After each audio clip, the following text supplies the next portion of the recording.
복음을 전하라고 했으니 너무나 현실성이 없죠. 복음을 전해야 될 사람을 보아도 신통하지 못하고 복음을 전해야 될 현장을 보아도 너무너무 악하고 무섭고, 이런데 어떻게 우리가 복음을 전합니까? 어떻게 땅끝까지 예수 그리스도의 나라를 확장할 수 있습니까? 도무지 이건 되지도 않을 일 같은데 주님께서 이 사실을 분명히 명령하고 가셨다고 말입니다.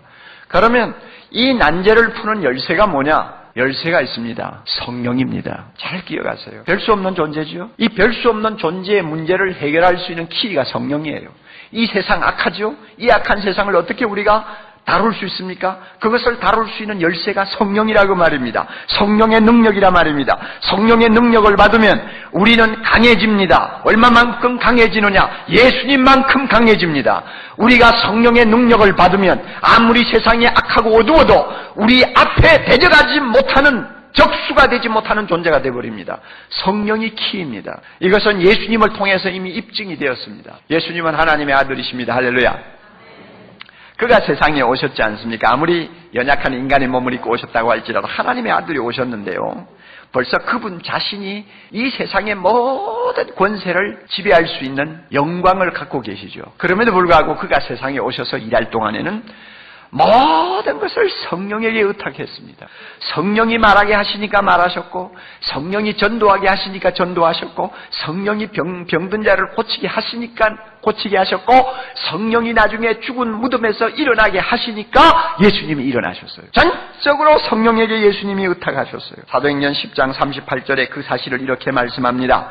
하나님이 나사렛 예수에게 성령과 능력을 기름 붓듯 하셔서 착한 일을 행하시고 복음을 전하시고 그 다음에 마귀에게 눌린 모든 자를 고치셨다고 말씀했습니다. 예수님이 그렇게 해서 이 세상에서 복음을 전하시고 십자가에서 승리하셨어요. 누구의 능력으로? 성령의 능력으로. 다시 한번, 예수님이 이 세상에 오셔서 복음을 전하시고 십자가 지시고 부활로 승리하셨습니다. 누구의 능력으로? 성령의 능력으로 승리하셨단 말이에요. 예수님이 자기가 그렇게 하셨기 때문에 제자들을 보고 또 우리들을 보고도 똑같이 하라고 말씀합니다. 너희들이 성령을 받아야 돼. 성령 받아야 땅끝까지 복음 전할 수 있어 하고 우리에게 가르쳐 주셨어요. 그러므로 예수님이 성천하시기 전에 그렇게 말씀하셨잖아요. 너희가 성령이 임하셔서 너희에게 권능으로 무장시키기 전에는 밖에 나가서 예수 믿으라는 소리 할 생각하지 말라. 기다리라고 그랬죠. 기다리라고 그랬어요. 그리고 사도행전 1장 8절 오직 성령이 너희에게 임하시면 우리가 뭘 받고? 성령 받고 능력을 받고 권능을 받고, 그 다음에 그 능력, 그 권능이 얼마나 대단한지, 우리가 사는 동네에서만 전도할 수 있는 권능입니까? 예루살렘에만 전도할 수 있는 권능입니까? 아니죠. 우리 집안 식구만 전도할 수 있는 권능입니까? 아니죠. 어디까지? 예루살렘에서 넘어가지고 사마리아까지, 우리나라로 말하면 저 전라도까지, 그 다음에 더 나아가서 어디까지? 갈릴리까지, 저 북한까지. 그 다음에 성령의 능력은 그 정도 가지고는 안 되는 겁니다. 너무너무 그 능력이 커서 그 이상으로 뻗어나가야 됩니다. 어디까지? 땅끝까지. 요사이 말로 말하면 세계 끝까지 복음을 전할 수 있는 능력을 성령이 우리에게 주십니다. 교회에 주십니다. 성령의 능력은 이만큼 강합니다. 이만큼 역사합니다. 제자들이 이 성령의 능력을 받고 보니까 진짜 성령의 능력이 대단하다는 것을 그들이 체험했지 않습니까? 절대 안 될 것 같이 보였던 사람들이 회개하고 돌아옵니다. 오늘 본문 보면, 여러분 오늘 본문 읽으셨죠? 그 30절, 31절 보면 전도가 뭡니까? 예수 그리스도가 십자가에 죽으셨지만 살아나셨다 하는 것을 전하는 것이고, 전도가 뭡니까? 예수님을 나의 구주로 고백하고 예수님하고 부르면 무엇을 받습니까? 죄 사함을 받는다고 선언하는 것이 전도입니다. 그렇죠? 그런데 제자들이 이 전도를 할 때 자기들이 나가 전도하지 않아요. 그래서 32절 보세요. 우리는 이 일의 증인이요. 제자들이 나가서 전도를 했습니다. 그런데 전도하면서 보니까 한 가지 놀라운 사실을 발견했습니다. 내 혼자 전도하는 거 아니라고 말이에요. 전도를 해보니까 내 혼자 전도하는 것이 아니더라. 그럼 누가 전도하느냐? 보세요. 사람들에게 주신 누구도 그러하니라. 뭡니까? 그러하니라가 성령도 증인이더라 하는 말입니다. 내가 가서 전도하지 않아요? 근데 내 혼자 전도하는 게 아니더라는 거예요. 내 안에 거하시는 성령이 내하고 같이 전도하는 것을 그들이 체험했어요. 그러니까 엄청난 열매들이 그들 앞에 나타난 것입니다. 성령의 능력 받으면 놀라운 일이 일어납니다. 여러분, 베드로가 그렇게 비겁한 사람이 전도를 하니까 얼마나 큰 일이 일어났습니까? 며칠 전에 예수를 못 박아 죽이느라고 그냥 흥분해가 씩씩거리던 그 폭도들, 아직도 그 감정이, 아직도 그 기분이 누구 누그러지지 않고 있을 때 베드로가 너희들이 못 박아 죽인 예수를 하나님이 살리셨다. 예수 믿고 죄 사함 받으라 했더니 3,000명이 넘는 사람들이 가슴을 치고 돌아오는 기적 같은 일들이 일어나지 않았습니까? 누구의 능력입니까? 성령의 능력입니다. 사도행전 1장부터 28장까지의 기간을 보통 한 30년을 잡습니다. 그러면 사도행전에서 제일 처음 등장한 교회의 교인 수는 몇 명이었죠? 120명이죠? 120명이란 말이에요. 그런데 한 30년이 지나고 나니 사도행전의 그 기간 동안 예수 믿고 돌아온 모든 성도들의 숫자를 학자들이 대충 추측해서 10만 명이라고 봅니다. 30년 사이에 120명의 그 갈릴리 촌놈들이 예수 그리스도의 복음을 전했는데 한 세대가 가기 전에 저 사마리아를 넘어서 저 헬라권에까지 이르도록 10만 명이 넘는 수많은 사람들이 예수 믿고 돌아와 하나님의 자녀가 되는 기적이 일어났단 말이에요. 누구의 역사입니까? 성령의 역사입니다. 성령의 역사요. 그러므로 보세요. 예수님이 성령을 통해서 그 능력이 얼마나 큰가를 입증하셨어요. 사도들이 이 성령 받고 성령의 능력이 얼마나 강한가를 입증하셨어요. 초대교회가 이 사실을 입증하셨어요. 그러므로 우리도 예수님과 사도들과 초대교회 성도들이 마신 우물물을 똑같이 마셔야 됩니다. 그 우물물이 뭡니까? 하나님의 능력의 원천인 성령을 마시는 것입니다. 우리 모두 성령을 마셔야 돼요. 그런데 감사하십시오. 성령은 이미 교회에 임하셨습니다. 성령은 우리 모두에게 임하셨습니다. 우리 마음에 거하십니다. 그러니까 우리가 나와서 예배드리고 주님을 향해 찬양하는 것입니다. 성령이 이 가운데 계세요. 이 가운데 계세요. 성령이 사랑의 교회에 임하셔서 역사하셨기 때문에 지난 20년, 23년 동안 대각성 전도 집회를 18번을 하면서 그 14,000명 이상 되는 사람들이 이 자리에서 복음 듣고 일어나서 예수 믿겠다고 하면서 눈물을 흘리고 하나님 앞으로 돌아오는 기적을 우리가 보았잖아요. 성령이 구하시지 않았다면 어떻게 이런 기적이 일어납니까? 절대로 불가능합니다. 절대로 잊을 수가 없어요. 사랑의 교회에 성령이 임하시고 사랑의 교회에서 지금까지 역사하신 우리 성령 하나님을 찬양할 수 있기를 바랍니다. 할렐루야. 이 놀라운 역사가 있어요. 내 안에 성령이 거하세요. 그러나 성령이 교회에 거하시고 성령이 내 안에 임하셨다는 사실 하나만으로 안주하면 안 됩니다. 중요한 사실 하나가 필요합니다. 그 성령은 충만해야 합니다. 교회에 충만해야 합니다. 내 안에 충만해야 합니다. 내 안에 충만해야 됩니다. 내 가정에 충만해야 됩니다. 한국교회에 성령이 충만해야 합니다. 충만할 때 역사가 일어나요. 사도행전 보세요. 베드로가 성령이 충만하여 가로되, 바울이 성령 충만하여 가로되, 스데반을 놓고 성령과 믿음이 충만한 사람, 모두가 충만한 대명사들이었어요. 이 충만의 역사 때문에 하나님과 원수된 사람들이 복음 듣고 돌아오는 기적이 일어나는 것입니다. 우리도 충만해야 됩니다. 여러분, 성령이 충만하다 하는 것은 막연한 것이 아닙니다. 성령 충만한 사람, 성령 충만한 교회는 특징이 있어요. 막연하지 않아요. 오늘 몇 가지 막연하지 않다고 하니까 몇 가지 특징을 제가 말씀드릴게요. 그리고 자기가 성령 충만한지 안 한지를 한번 점검해 보세요.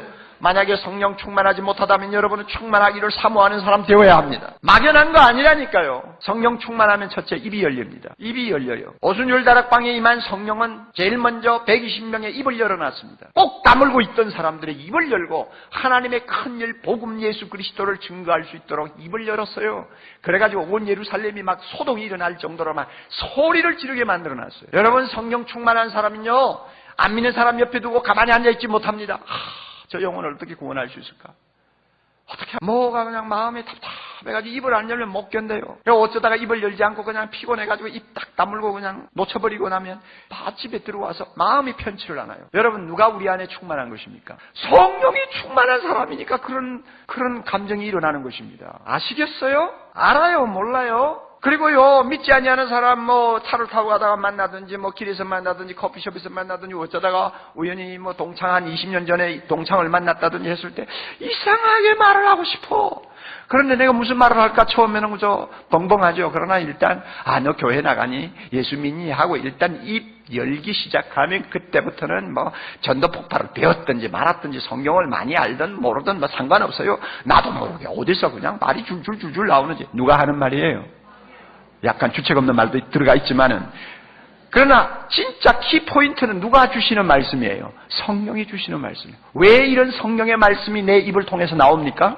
내 안에 성령이 충만하기 때문입니다. 여러분 성령 충만하세요? 충만하면 임렵니다. 또 두 번째로 성령 충만하면 담대해집니다. 담대해져요. 사람을 두려워하지 않습니다. 사람을 부끄러워하지 않습니다. 세상을 두려워하지 않습니다. 겁쟁이 베드로가 성령 충만하자 얼마나 담대해졌는지 우리가 사도행전을 열기만 하면 금방 나오지 않습니까? 전도라는 것은 사탄을 향해 선전포고하는 것입니다.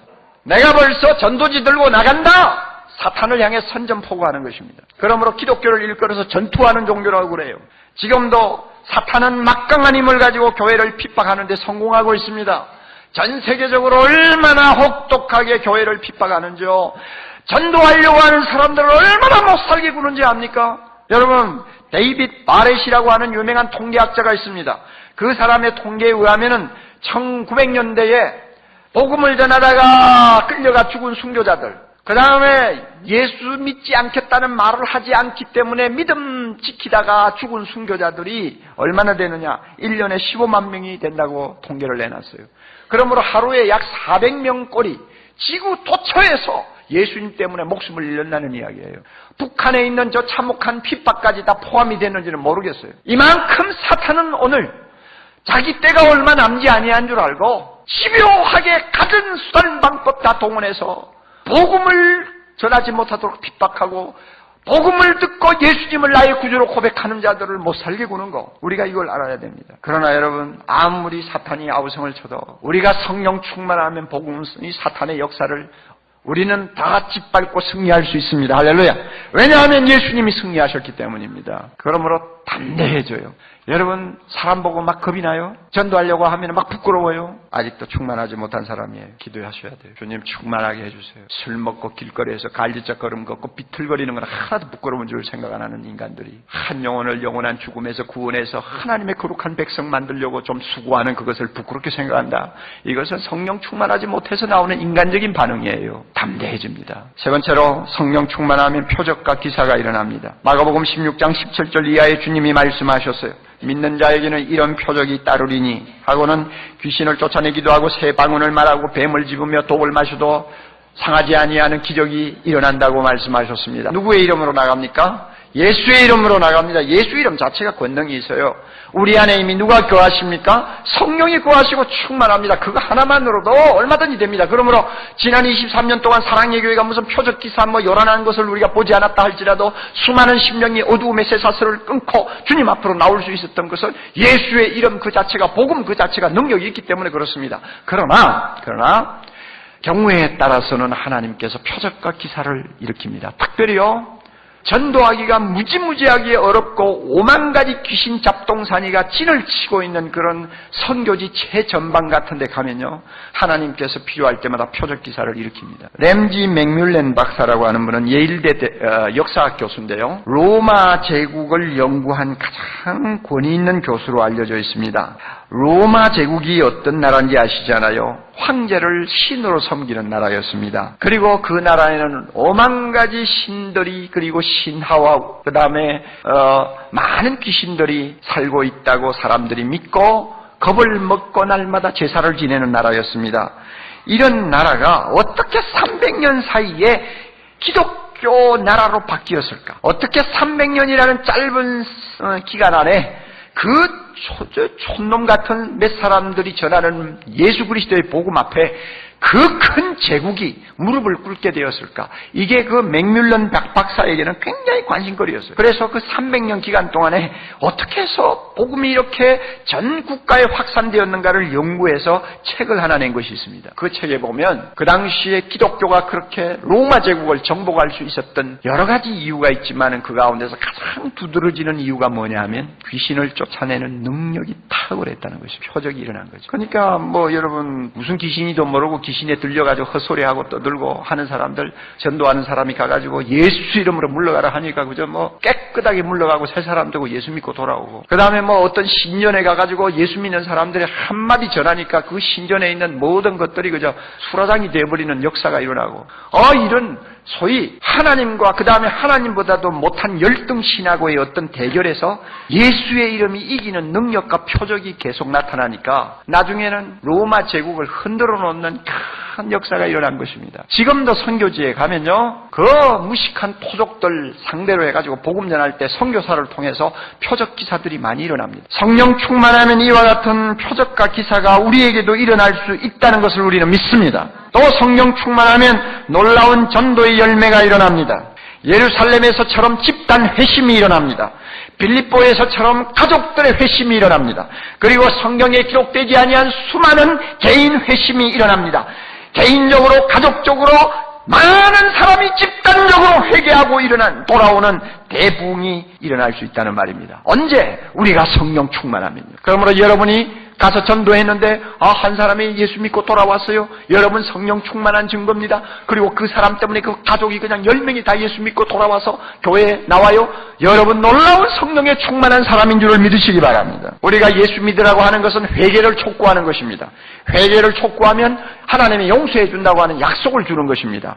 그러나 여러분, 이것은 회개하라 하는 것은 쉬운 말이 아니에요. 그 말은 지금까지 사람들이 하나님을 대적하느라고 손에 들고 있던 칼을 놓으라고 하는 이야기입니다. 칼을 놓으라. 그리고 무릎을 꿇라는 건데요. 여러분, 이 일을 누가 감히 강조할 수 있습니까? C.S. 루이스가 말한 것처럼 회개하라 하는 말은 그 사람 보고 죽으라는 말과 같아요.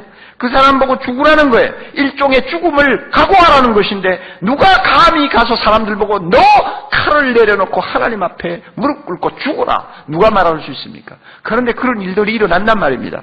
성령이 충만하면 역사가 일어납니다. 역사가 일어나요. 지금도 세계 곳곳에 놀라운 전도의 열매들이 일어나고 있습니다. 어느 목사님을 제가 만났더니 그래요. 그분은 세계적으로 다니면서 복음을 전하시는 분입니다. 작년인가 중앙아프리카에 가서 복음을 전할 기회가 생겼다고 합니다. 가봤더니요, 전도 집회가 열린다는 말을 듣고 거의 수만 명이 움집을 했는데 문명이 발달하지 못한다니까 조금 마을 외곽에 큰 그 광장이 있는데 거기에 다 모였더래요. 그래서 가서 보니까 화장실 시설이 전혀 안 돼 있어요. 그런데 이 목사님은 몸에 좀 약한 부분이 있어가지고 화장실을 조금 자주 가시는 편인가 봐요. 좀 제대로 시설이 된 데 같으면 단상에 앉아 있다가도 또 필요하면 다녀오시고 이러면 되는데 가만히 보니까 아무것도 없는 거예요. 그래서 생각하다 못해가지고 나중에는 아이들에게 채워주는 기지개 있죠. 그걸 차고 나갔어요. 복음은 전해야 되겠고, 그래서 기지개를 차고 나갔대요. 그래가지고 단상에 앉아있는데 이분이 원래 심장이 약합니다. 그날따라 심장이 자꾸 막 조여오는 것 같고 답답하고, 그래서 하나님 앞에 계속 기도했대요. 하나님, 내가 이거 예수 그리스도의 복음을 전하러 왔는데 여기서 만약에 심장이 똘꺽해가지고 쓰러지면 이게 무슨 망신입니까? 이 5만 가지 우상 다 섬기는 사람들 앞에서 도무지 안 됩니다. 복음 전하고 호텔에 가서 죽어도 죽어야 되니까 절 좀 도와주세요. 꼭 좀 도와주세요. 이렇게 막 기도하고 앉았다가 나가서 복음을 전했대요. 그러니 여러분, 기저귀 차고 나가고 심장이 막 벌렁벌렁 뛰는 사람이 무슨 전도를 하겠어요? 그럼에도 불구하고 하나님께서 그를 통해서 복음이 증거되니까 숱한 사람들이 수천 명이 예수 믿겠다고 나오는 놀라운 광경이 일어났습니다. 여러분, 성령 충만하면 엄청난 열매가 지금도 일어납니다. 지금도 우리 앞에 나타납니다. 여러분, 지난 8월달에 우리 교회에서 제주도 섬전도를 갔지 않습니까? 그런데 여러분, 우리가 제주도 잘 알잖아요. 우리나라에서 제일 전도가 안 되는 데입니다. 거기는요, 전체 인구의 정말 몇 프로가 겨우 신자입니다. 얼마나 열악한 데인지 몰라요. 그래서 거기에 있는 교회 목사들이 그래요. 한 사람 전도에서 예수 믿고 돌아오면 육지에서 100명 돌아오는 것과 같다고 그래요. 그랬는데 우리 전도팀이 가가지고 기도하면서 300명 가까운 사람에게 복음을 전했는데 여러분, 그 가운데서 110명이 예수 믿겠다고 결심했대요. 놀랍습니까? 안 놀랍습니까? 우리 교회 전도팀에게 성령이 충만한 것입니다. 그런데요, 아무리 결심해도 교회에 나와야 되잖아요. 법한 목사님이 너무 흥분해가지고 연락을 했습니다. 뭐라고 했는지 알아요? 우리 사랑의 교회 전도팀이 다녀가고 나서 100명이 넘는 사람이 결심했다고 하는데 자기 교회는 몇 명이 나오나 하고 은근히 기다렸나 봐요. 그랬는데 주일이 되었더니 세상에 13명이 예수 처음 믿은 사람이 교회로 찾아온 거예요. 그러니 그 교회가 그 제정신이 있었겠어요? 예배도 제대로 못 본 거예요. 목사가 너무 흥분해가지고. 그러니 한 명이 100명에 해당한다면 1300명이 돌아온 거나 마찬가지라고 말해요. 그렇지 않아요? 그래가 너무너무 흥분해가지고 편지를 보냈어요. 오늘도 우리가 성령 충만하면 하나님께서 큰 열매를 주십니다. 아무리 내 가정에 믿지 않고 고집하는 사람이 있다 할지라도 내가 성령 충만하면 그 사람 반드시 예수 믿고 돌아옵니다. 여러분, 우리 사랑의 교회가 성령 충만하면 이 앞에 있는 젊은이 광장 다 예수 그리스도의 나라로 바꿀 수 있습니다. 그러면 우리 모두 성령 충만하면 돼요. 그러면 어떻게 충만할 것이냐? 대답은 하나밖에 없습니다. 기도하는 것입니다. 기도하는 거예요. 여러분, 개인적으로 나는 성령 충만하지 못한 것 같다 생각되면 열심히 기도하시기를 바랍니다. 사랑의 교회가 대각성전도 집회를 앞에 놓고 기도해야 됩니다. 성령 충만하기를 위해 기도해야 됩니다. 이미 며칠 전부터 24시간 기도 체인이 가동되었습니다. 다락방 순장과 순원들이 정해진 시간에 교회 나와서 기도합니다. 1시간 동안 기도하고는 그 다음 다락방에게다가 버튼을 터치해주고 갑니다. 그래서 24시간 기도가 끊어지지 않도록 앞으로 2주간 이상 기도하게 됩니다. 여러분이 기도를 통해서 우리 개인이 성령 충만하게 될 뿐만 아니라 교회가 성령 충만하게 될 줄을 믿으시기 바랍니다. 그리고 지금 이 시간에도 중보기도실에는 이 예배를 위해서 기도하는 팀들이 있습니다. 설교하는 옥목사를 위해서 기도하고 있습니다. 성전도 집회에 수많은 영혼이 구원받기를 위해 기도하고 있어요. 우리 모두가 이렇게 기도하면 우리 모두 성령 충만해집니다. 우리 모두 성령의 사람이 됩니다. 여러분, 성령 충만해서 우리 입이 열리도록 합시다. 성령 충만해서 담대한 전도인 되도록 합시다. 성령 충만해서 우리를 통해서도 이적과 기사가 일어날 수 있도록 합시다. 성령 충만해서 우리를 통해서 수많은 영혼이 구원받는 대부흥이 일어나도록 합시다. 주님의 소원입니다. 남의 일처럼 생각지 마세요. 예수 그리스도의 가장 큰 명령을 거역하면서 예수 잘 믿는 것처럼 신앙생활 잘하는 것처럼 착각하지 말라 그 말이에요. 우리 모두 성령 충만해야 한다. 자비로우신 하나님, 이 시간 주신 말씀 마음에 담고 우리 모두가 성령 충만하기를 원합니다. 주여, 우리 각자의 심령의 기도의 문을 여시고 하늘로부터 임하는 성령의 충만함이 우리를 온전히 사로잡아 우리 한 사람 비록 힘이 적어 보이고 약해 보이지만 우리를 통하여 천을 이루고 강국을 이루는 기적이 하나님 서초동에서 시작하여 딱 끝까지 일어날 수 있도록 축복해 주시고 사랑의 교회만이 아니라 한국교회 전체가 성령 충만하여 이 나라를 다시 한번 치유하고 구원하고 변화시키는 우리 모두가 될 수 있도록 축복해 주시옵소서. 예수님 이름으로 기도하옵나이다.